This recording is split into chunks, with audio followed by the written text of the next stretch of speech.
สบายดีเด้อพี่น้องเด้อตอนนี้บอลลี่ข้ามมาฝั่งไทยเนาะกำลังมาตามเรื่องบัญชีบอลลี่พี่น้องเนาะอันน่ะมาตามซองเทื่อแล้วรอบที่แล้วกับบ่ได้กลับมาตามอีกรอบนี้เพิ่นก็บ่ได้ธนาคารเพิ่นให้เหตุผลว่าอันเบอร์เก่าที่บอลลี่ใช่หันมันบ่ตรงกันมันบ่ตรงกับที่เบอร์เขาใช้ปัจจุบันนี้เบอร์เก่ามันคือบอลลี่ถิ่มแล้วเบอร์เก่ามันถิ่มแล้วเพิ่นเลยให้ไปแจ้งความบัดให้ไปแจ้งความอยู่สถานีตำรวจว่าเฮาหันใช่เบอร์ใหม่เบอร์เก่าเขาบ่ได้ใช้แล้วนะเพิ่นแนะนำแนั่นพี่น้องเนาะบอลลี่กำลังสิเดินทางไปแจ้งความอยู่สถานีตำรวจจักสิแจ้งเนี่ยได้บ่เคยแจ้งจบก็มีแต่สิไปถามเพิ่นนั่นแหละเนาะสิไปถามว่าเฮ็ดได้ก็บ่น่าสิยากปานใดพี่น้องเพิ่นให้ไป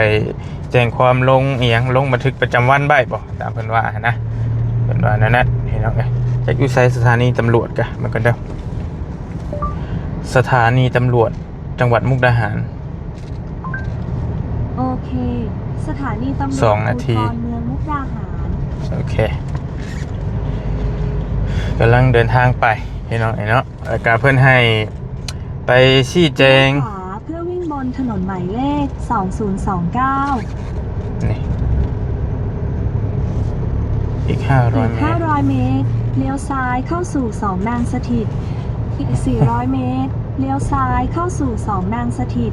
รู้สึกว่าอยู่ใกล้ๆโรงพยาบาลนี่แหละอยู่โรงพยาบาลมุกดาหารนี่อยู่ตรงข้ามทางพี่นะอีก300 เมตรเพิ่นให้ไปชี้แจงเรื่องรายได้เรื่องภาษีอย่างต่างๆที่บริทำ YouTube นั่นแหละเนาะเพิ่นให้ไปชี้แจงเพราะบริทำ YouTube แล้วก็รายได้หลักๆก็มาจาก YouTube พี่น้อยเนาะก็บ่ฮู้สิเป็นจังได๋ล่ะไปเบิ่งก่อนเพิ่นให้เฮาลงบันทึกประจำวันเลี้ยวซ้ายเข้าสู่2 นางสถิตแล้วเลี้ยวขวาเข้าสู่ซอยพิทักษ์สันติราษฎร์แล้วก็เพิ่นให้เอาอย่างหลายอย่างอยู่ทะเบียนสมรสบ่ให้ไปแจ้งทะเบียนสมรสบอลลี่นี่แหละพี่สิมีทั้งหน้านี่บ่ให้ไปเลี้ยวขวาเข้าสู่ซอยพิทักษ์สันติราษฎร์แล้วจุดหมายของคุณจะอยู่ทางซ้ายให้ไปชี้แจงกับธนาคารก็รุ่นเบิ่งพี่น้องเอ้ยเพราะว่าเฮาก็ปล่อยมาโดนแล้วทางบอลลี่ก็คิดนักบางทีก็คิดเรื่องเงินมานี่แบบปวดหัวดีแล้วพี่น้องนอนจะบ่อยากหลับโอ้สิว่าจังใดโอเคเอาละพี่น้องสถานีตำรวจสภ.เมืองมุกดาหารโอเคมองจอดรถก่อนบ้านสิจอดอยู่ไส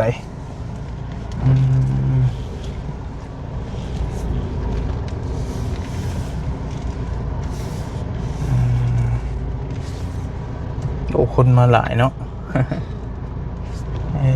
โอเคอยู่ใส่โอเคครั้งแรกนะผมคิดได้เขาลงพักแล้วก็เขาแจ้งความจากเถื่อเขามาเบิ่งก่อนเตรียมพาสปอร์ตยิงไปแล้วพาสปอร์ตแล้วก็ถือไปอยู่เนาะก็ไปแจ้งน้ำเพิ่นกับบนาสิยากหรือสิง่ายถือไว้ว่าสมนุนก็บนาเกี่ยวที่อาจจะพาสปอร์ตนั่นแหละปะเดินทางบริมากับน้องแม่น้องยุริ2 คนมากับน้องมีตื่นเต้นเด้ลงพักครั้งแรกเนี่ยทำตัวถืออย่าสั่นเลยนี่ว่าเขาจะหลินคอนเทนต์กับเห็นตำรวจเลย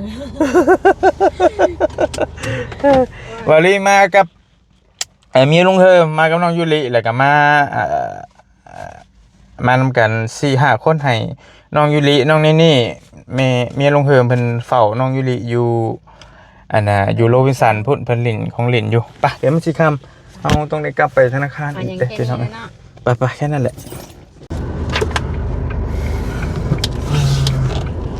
รถก่อนเต๊ด ไฟฟ้าบ่ อยากจะซูมแมนไม่นะ โอเคเรียบร้อยแล้วบัตรนี่พี่น้องเลยเนาะได้ใบแจ้งความมาแล้วพอบ่ให้เห็นกาเนาะไปแจ้งเบอร์พี่น้องจริงๆมันก็บ่มีอย่างไรหรอกเพิ่นให้ไปแจ้งเบอร์ว่าเฮาบ่ได้ใช้เบอร์เก่าเฮาใช้เบอร์นี้ใช้เบอร์ใหม่นะเอาเบอร์ใหม่มาแจ้งก็เรียบร้อยแล้วไปแจ้งความนำเพิ่นเอิ้นหยังก็เจ้าหน้าที่ตำรวจเพิ่นบอกแจ้งความไปแจ้งมาเรียบร้อยแล้วเพิ่นก็สิเอาเลขธนาคารเอาชื่อพาสปอร์ตอีหยังเฮาหั่นแหละลงบันทึกประจำวันไว้อยู่สน.มุกดาหารพี่น้องก็ครั้งแรกนี่ก็ได้เกิดเขาไปแจ้งความแบบบ่เคยนะเราบ่เคยแต่บ่เคยไปแจ้งจักเทื่อก็ได้แล้วแล้วสิไปอัน เอกสาร ไปถ่ายเอกสารตัวทะเบียนสมรสบอลี่อีกวันนี้ว่าเฮาอันนี้น้ำกันคักแน่บ่จังใดเพิ่นให้เอาหลักฐานไปมาอีกเนาะพี่น้องเนาะก็จังค่อยว่ากันบัดนี้ไปถ่ายเอกสารใบทะเบียนสมรสบอลี่ที่มาของรายได้เพิ่นก็ถามแต่ว่าเมื่อนั้นบอลี่ก็ยื่นไปแล้วแต่ว่าเพิ่นว่าให้เพิ่นว่า แค่2ใบนี่มัน ก็เพิ่นว่าให้ไปเอาตัวใบทะเบียนสมรสกับตัวใบแจ้งความนี้ว่าซั่นดอกนะก็ประมาณนั้นพี่น้องมา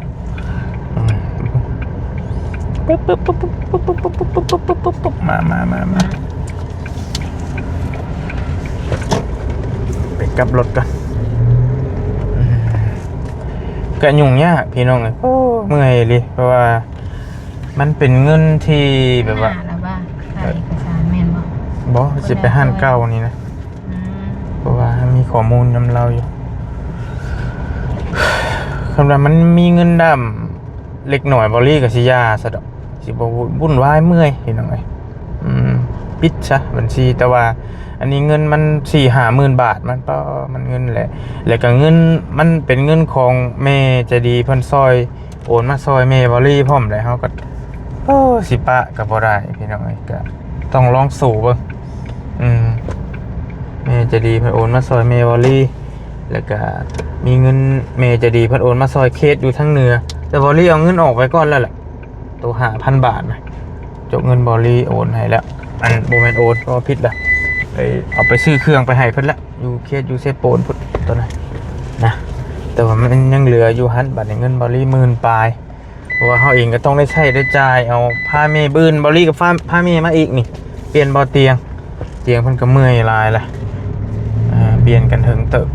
บืนบอลี่สิเป็นคนพาเมย์พามาฟอกไตแหละแต่บ่ฮู้ว่าจักแนวใดอีกบืนก็เพราะว่าเมย์ก็ดูเลือดบ่ออกรอบที่แล้วก็กังวลอยู่จนให้เราเมื่อวานนี่มันอุกใจแบบกระบาบลูกนี่กระบาบลูกผู้พามานี่ก็บ่นั่นน้ำติ๊กน้ำไต้นำแบบว่าจักแนวใดนะพี่น้องเอ้ยลูกก็จนบ่ได้อยู่บ่ได้เศร้าคือว่าเตียงนี่ก็เล่นตลอดแล่นน้ำตู้เมย์ก็จักเสียแนวใดพี่น้องเอ้ยเอาจนสุดความสามารถอยู่แหละมึงจอดรถก่อนบ้าน ทางนั้นบ่ ได้บ่ได้แล้ว นี่ตรงนี้ แดงเนี่ยแม่ขาวเห็นบ่สังเกตเห็นบ่ป้ายอันน้ำขอบมันนะ เห็น ขาวแดงนะห้ามจอด ดำนั่นจอดได้ แม่นขาวดำนะจอดได้เป็นนั่นเลย จอดรถแป๊บนึง เพิ่นไล่เข้ากับไปนี่แค่ไม่ยากแล้วขอจอดแน่เขาเดียวเห็นว่ากันเลย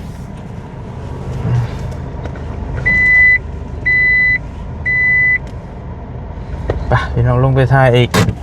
เอกสารก่อนบ้านนี่นายเป็นก้อน ไปได้แล้วพี่น้องเลยไปถ่ายเอกสารไปเบิ่งก่อนเป็นได้ใดเป็นสิว่าค่ายังบาทนี่รอบที่แล้วก็เฮาไปยื่นแล้วไปยื่นแล้ว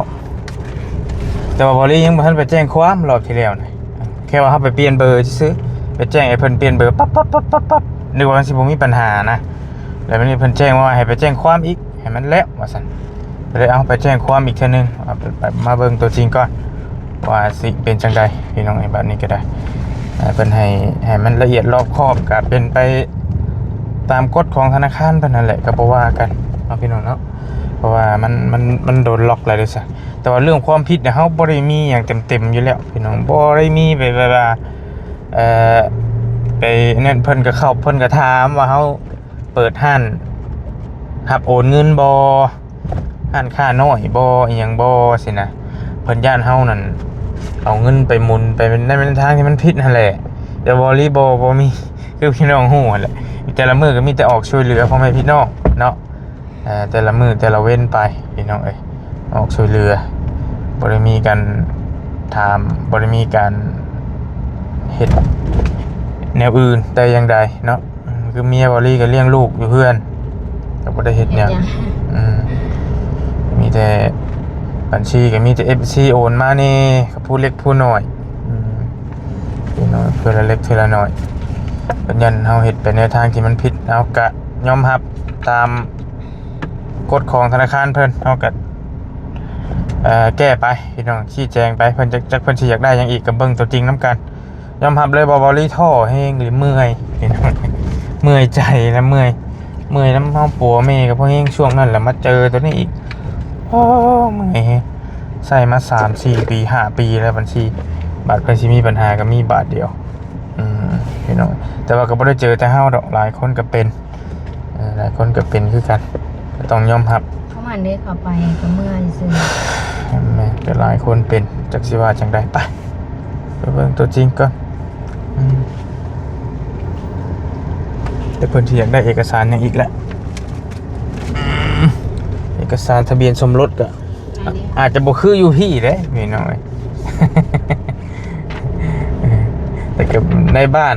เซ็นให้หั่นแหละใบสัมมโนเฮาก็มีบ่ลิจดสัมมโนครัวเข้านํกันแล้วมีเอาอันนี้ได้ยืน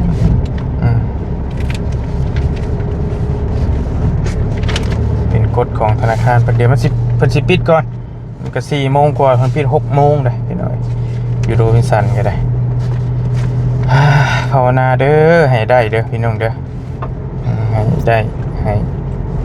ผ่านพ้นไปได้ด้วยดีเนาะ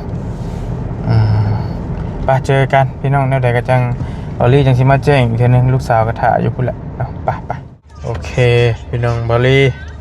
ก็ถ้าจนค่ำจนมืดก็ออกมาแต่ธนาคารก็ออกมาแต่ห่างโรบินสันเนาะพี่น้องเนาะเดี๋ยวบอลลี่สิมาชี้แจงให้พี่ให้น้องฟังพี่น้องพาทางเมยุริกับป้าเพิ่นมาเข้าตลาดเพิ่นกำลังไปตลาดไปซื้อน้ำยาน้ำกินพี่น้องเนาะสบายดีด้วยลูกสบายดีอะไรให้ยังไงนะเบิ่งชาพอเสียงก็เสียงลูกเนาะเอ็นนี่อยู่ทั้งหลังพี่น้องนอนอยู่พุทธอีหลามายังมื้อนี่ลูกมาตลาดบ่โอ้มาซื้อยังอยู่ตลาดเฮ้ยซื้อน้ำกิน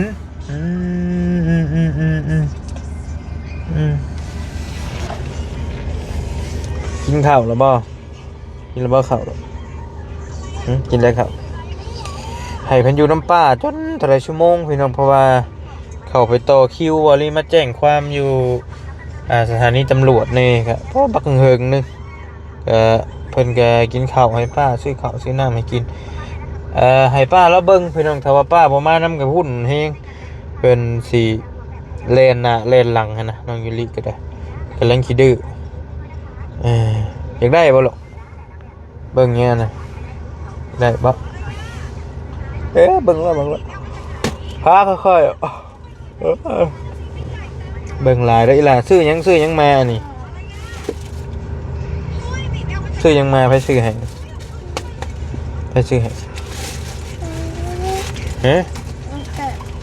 โอ้ยูริบ่ไปซื้อให้ABCดิ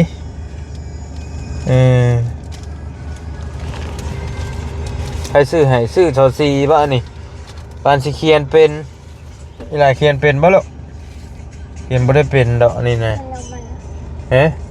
ให้คอยเปื้อนได้เด้อกำลังจากลิ้นของลิ้นพี่น้องเบิด เป็นเท่าไรแล้วน้ำเพิ่นมันนี่ก็ได้กินข้าวของลิ้นของหยังอีกชื่อบ่กระทึกนึกเนาะ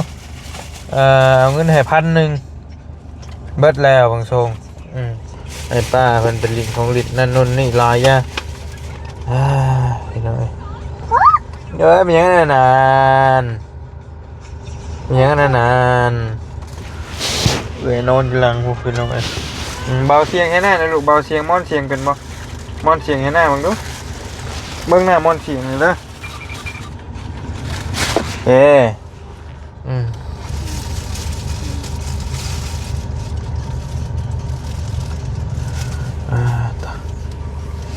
โอเคบอลลี่สิมาชี้แจงให้พี่ให้น้องฟังน้ำกันเราพี่น้องเนาะเรื่องบัญชีพี่น้องเนาะก็เนี่ยหรอลิ้นมันเปื้อนรถใช้โทรศัพท์เอาโทรศัพท์มาไว้เด้ไว้พอปิดกันเด้อมันเปื้อนแล้วได้ฮะ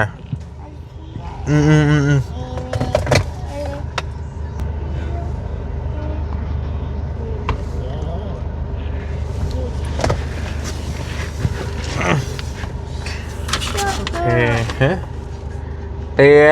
นเห็นป่ะเขียนแล้วเหรอเขียนฉันนี่เขียนแล้วเขียนฉันนี่เขียนฉันแล้วโอเคบอลลี่เนาะสิมาสรุปเรื่องบัญชีให้พี่ให้น้องฟังก่อนตัวนี้เป็นเอกสารกันหลายอย่างก็สิบอกขอให้พี่ให้น้องเบิ่งกันแล้วกันเพราะว่าเป็นเอกสารทั้งราชการนี่เพราะว่าก็มีใบลายย่างนะเพิ่นให้ไปยืนยันตัวตนลายสิ่งลายย่างเนาะพี่น้องเนาะอันน่ะบอลี่เองก็มาเทื่อที่1เทื่อที่2เทื่อที่2 3เทื่อ4เทื่อละมาธนาคารนี่ก็มาเรื่อยเนาะพี่น้องเนาะเขียนรถวันนี้ละเพิ่นให้ไปเอาเอกสารที่มันยังขาดอยู่บอลี่สิเมื่อเอาเนาะเมื่อเอาเอกสารใบทะเบียนสมรสบอลี่นี่ให้ทางพี่นางบรรทายมาแล้วแต่ว่ามันบ่แจ้งคือตัวจริงเพิ่นให้ไปเอาเอกสารตัวจริงมาเอกสารการจดทะเบียนสมรสทางบริกับครอบครัวกับเมียนี่แหละแต่ว่าใบสมโนครัวอย่างบริก็เอามาอยู่แต่ว่าเพิ่นอยากได้ตัวนั้นบัดนี้ล่ะเฮาก็สิเอามาให้เพิ่นมื้ออื่นพอมื้ออื่นบริสิพาแม่มาฟอกไตแล้วก็สิข้ามมาเลยสิเอาเอกสารมาให้เพิ่นยืนยันแล้วก็เพิ่นสิส่งเรื่องให้แต่ว่าเพิ่นสิปลดล็อกให้ได้หรือบ่ได้นี่ก็จังอีกเรื่องนึงเพิ่นก็ว่านั่นแหละพี่น้องเนาะเพิ่นก็มีหน้าที่เฮ็ดไปตามหน้าที่เพิ่นทางธนาคารสิปลดล็อกให้บ่นี่ก็เบิ่งเพิ่นสิพิจารณาตามตัวจริงนํกันอีกเทื่อนึงเนาะพี่น้องเนาะแต่ว่าทางบริไปแจ้งความแจ้งหยังมาเรียบร้อยเบิดแล้วเอกสารคือทางโดยมันเปื้อนนะพอบอกว่าจะลิ้นคือทั้งบัญชีบอลลี่นี่มันบริมีอย่างเฮ็ดได้ละก็พอบอกแล้วเอาไว้พอบอกแล้วเด้พอบอกลีเลยเด้เดี๋ยวพอมาหน่อยมาหน่อยพอเก็บไว้กันได้วันนี้เด้อลูกสาวกำลังดื้อพี่น้องเอ้ยมันยังไม่ยามันให้เงินนี่นอนลิ้นนะนั่งลงมันเดี๋ยวพอจะโทรศัพท์ให้เบิ่งนะนั่งลงโทรศัพท์ให้เบิ่งนั่งลงมานี่เอานี่อันนี้เบิ่งนี่โอเคปาลงเบิ่งสับอย่าปากดังเด้อพอให้เด้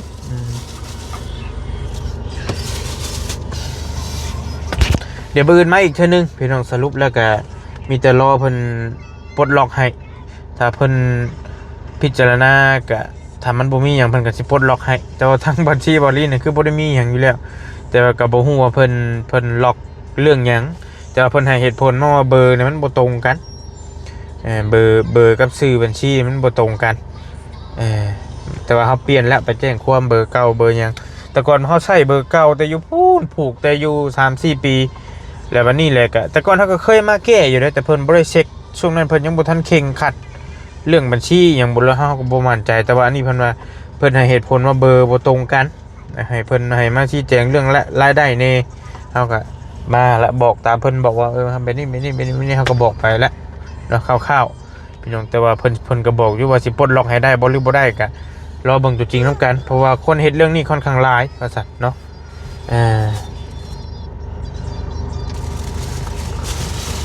อันนั้นแล้วก็ลูกเมย์มาเลยหั่นน่ะเมย์มาเลยหั่นค่อยๆตกเลยมันยับเข้ามาในพี่ลูกยับเข้ามาในพี่ยับเข้ามาในพี่ยับเข้ามายับเข้าม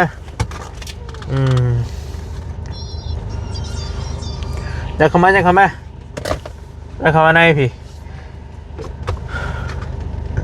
ค่อยๆเจ็บหัวนะฮะเห็นบ่นี่แหละพี่น้องลูกหลานกับหลายคนว่ายังบ่เป็นว่ามีแต่ประมาณนั่นแหละสรุปแล้วกับบัญชีบริยังบ่ได้เด้อพี่น้องเด้อมีแต่รอมาเบิร์นอีกแล้วก็จังว่ากันอีกทีนึงเราพี่น้องเนาะว่าสิเป็นจังใดไปอยู่ดีมีแห้งพี่น้องสบายดีเด้อแล้วจังว่ากันสบายดีแล้วบ๊ายบายบ่เห็นแล้วเอาไหมเอาพ่อยังบ่เป็นว่าเอาสวัสดีลูก สวัสดี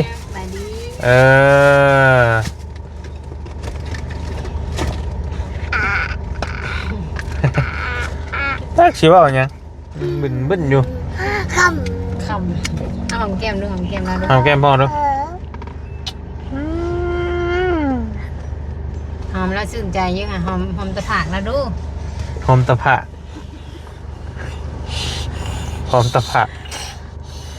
โอเคอยู่ดีมีแห้งพี่น้องไปก่อนเดินทางก่อนบัดนี้ไปสิไปเว็บบิ๊กซีอีกบ่หรือจังได๋เนาะโดย